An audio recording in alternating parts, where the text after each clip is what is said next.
Hello everyone. Have you ever wondered why even today a patient in a village has to run from one health worker to another instead of getting complete care under one roof? This is exactly the problem that the Jungalwalla committee tried to solve way back in 1967. Today, let us understand the Jungalwalla blueprint and how it tried to architect the integration of India's health services. In 1964, the Central Council of Health gave a mandate under the leadership of Dr. N. Jungalwalla, who was the director of the National Institute of Health Administration and Education. This mandate had three major goals. The first was to solve the systemic fragmentation by integrating preventative and curative health services across all administrative levels. The second was to overhaul the service conditions by redesigning the employment structure, pay, and career path of government doctors. The third was to address the ethics of practice by resolving the conflict of interest that came from private practice being allowed to government doctors. To understand why this mandate was needed, we must look at what is called the curative preventive cleavage. Physicians and surgeons had built up a strong institutional power early on, and medicine was seen purely as individual relief for the sick. On the other hand, public health workers had to constantly fight for autonomy against clinical administrators who were not interested in preventive work. The result of this divide was wasteful parallel services, poor planning, and a completely fragmented approach to community health. When the actual situation in 1967 was studied, a clear pattern of failure emerged. At the center, the system was well integrated since the Directorate General of Health Services had already been unified in 1947, replacing separate Indian Medical Service and Public Health Commissioners. At the state level, integration was only partial, as major states like Andhra Pradesh, Madras, and Maharashtra still kept separate directorates, leading to wide differences across states. But the real problem areas were found at the district, primary health center, and sub-center levels. At the district level, civil surgeons had only nominal control, and actual public health work remained siloed and unsupervised. At the primary health center level, medical officers mostly focused on clinical work and largely ignored maternal and child health along with sanitary staff. And at the sub-center level, the system was severely underserved, often lacking even basic infrastructure and staffing, making it ineffective for preventive care. These three levels were identified as the critical failure points of the entire system. To find solutions, the committee also looked at changing global concepts in healthcare, where the core philosophy was that preventive and curative services are one and indivisible. The Soviet Union had already been using what is called the rayon hospital concept since 1956, where all local health services were unified and centered in the district hospital under one single administration, combining both preventive and curative methods.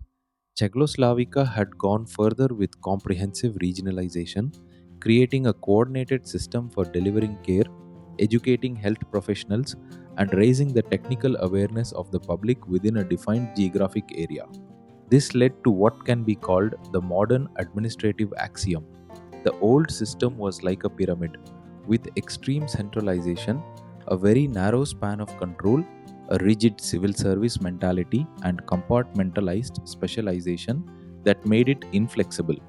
The new approach was more like a flat rectangle where the organization pyramid gets squeezed, resulting in fewer levels of hierarchy, a wider span of control, and more participative management. The overall goal was to push decision making down to the lowest competent level and align related functions to promote specific community health objectives. Based on all this thinking, the committee proposed 5 pillars of integration to achieve comprehensive community health. The first pillar was a unified approach, meaning a single holistic strategy replacing segmented and disease specific programs. The second pillar was a single administrator, where medical care and public health would come under one leader at every level of the hierarchy. The third pillar was regionalization, where the administrative district would form the self contained base for organizing local health administration. The fourth pillar was comprehensive care, which meant establishing a continuum of care to cut the vicious cycle of patients being endlessly referred from one place to another. The fifth pillar was coordinated flow, ensuring a two-way flow of professional guidance and administrative services between peripheral units and the teaching base. The foundation of all this was the unified cadre. This was considered the single most important step towards integration, creating one unitary avenue of entry through the State Public Service Commission and bringing all existing cadres onto the same level. This also worked as a kind of psychological cure, because public health jobs had always lacked prestige, while curative work dominated the profession, and public health doctors feared being swamped by the clinical majority. The unified cadre was designed to remove this fear. Along with this came the rotation rule, which mandated interchange and transfer of officers between clinical, preventive, and teaching posts so that silos could be broken down. A real example of this can be seen in the West Bengal blueprint, which acted as proof of concept.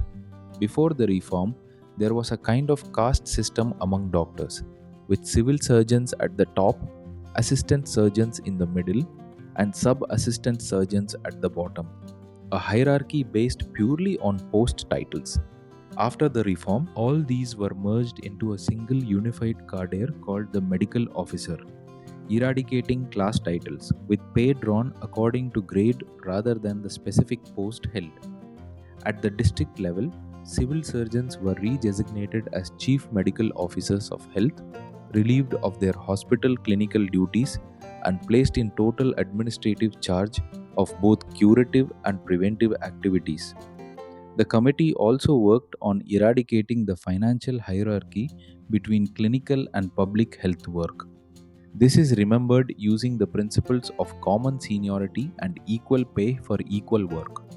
Common seniority meant that seniority must automatically follow the date of recruitment and must be completely independent of whether the officer was currently working in a clinical or a preventive department. Equal pay for equal work meant upgrading public health pay to match clinical pay, ensuring that a physician's pay compared favorably with that of state civil service officers, so as to prevent a mass exodus of talent from the health service. The committee also focused on incentivizing expertise and hazard through recognition of extra qualifications and special pay for special work. Recognition of extra qualifications meant providing antedates or advance increments at the time of entry for those with postgraduate qualifications. It is important to note that this counted only towards pay and allowances and not towards overriding seniority. Special pay for special work meant giving additional financial allowances to make all vital functions attractive, and this applied to specialists, research work, teaching, public health field work, administration, and postings involving special hazards. One of the most debated recommendations was the abolition of private practice. The rollout was designed to be phased, starting with health officers, primary health center doctors, and research or teaching posts where the profit motive most adversely affected institutional objectives. The policy stated clearly that no government medical officer should normally be allowed private practice, because permitting it would deprive the community of their technical skill. The underlying philosophy was that medicine is not a business. While financial anxiety can hurt a doctor's focus, making a fortune through private practice contradicts a vocation that is meant to be dedicated to the relief of suffering, and the goal was 100% government dedication. To make this abolition practical, certain mechanics were put in place. A non-practicing allowance was introduced as realistic compensation, set at 50% of base pay, subject to a minimum of 600 rupees to offset the income that doctors would lose. There was a teaching exception, where teachers were allowed controlled clinical practice for a maximum of 2 hours, but strictly within hospital paying clinics and not in private standalone offices. The committee also firmly established that there would be no opt outs, meaning no individual doctor should be given the option of choosing whether to practice privately or not. Another major concern addressed was overcoming rural isolation. The diagnosis was that the shortage of rural doctors is relative and not absolute, and is actually an administrative failure rather than a true scarcity of doctors. To fix this, financial incentives were proposed, ensuring that total emoluments for rural doctors must be higher than their city colleagues because of their heavier responsibilities and less agreeable working conditions. But the committee also recognized that financial incentives alone fail if doctors feel isolated. So, professional reintegration was equally important, which included mandatory refresher courses, regular clinical meetings at district hospitals, and provision of books, magazines, and library access to rural doctors. The committee also designed what can be called an architected career arc for medical officers.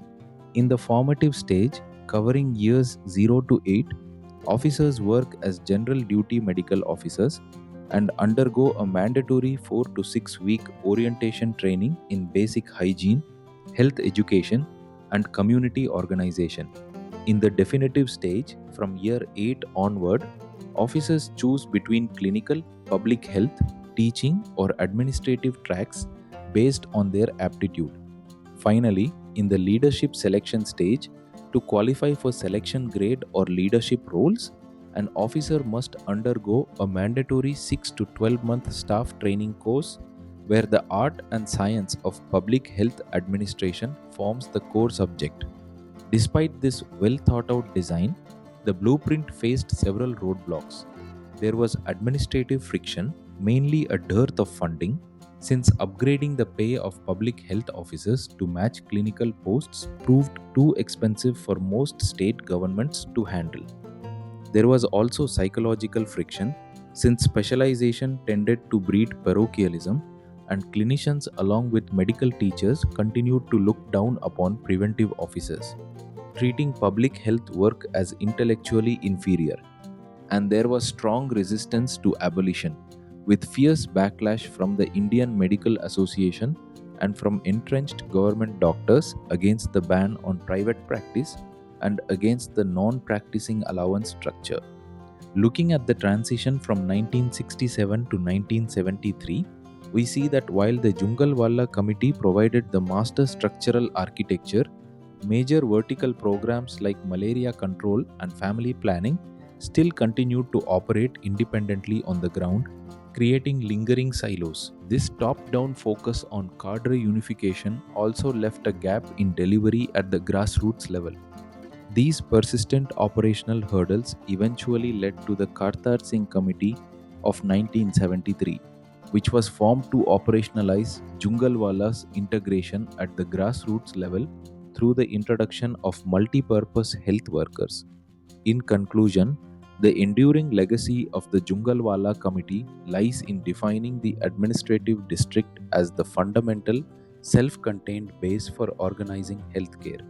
By advocating for a single unified administrator, the eradication of departmental silos, and the systemic elevation of preventive medicine, it provided the structural foundation for India's modern public health system. The overall result was a shift from simply treating individual sickness to engineering the total health of the community.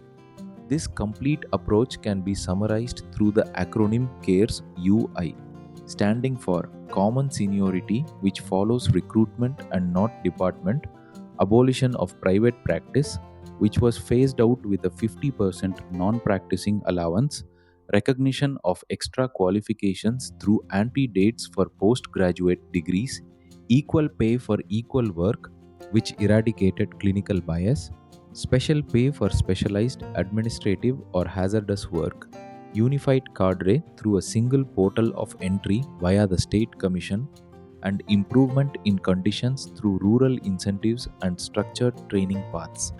Hope you have understood about the Jungalwalla Committee of 1967 and its role in architecting the integration of India's health services. If you found this video useful, please like and share with your friends and colleagues. Thank you.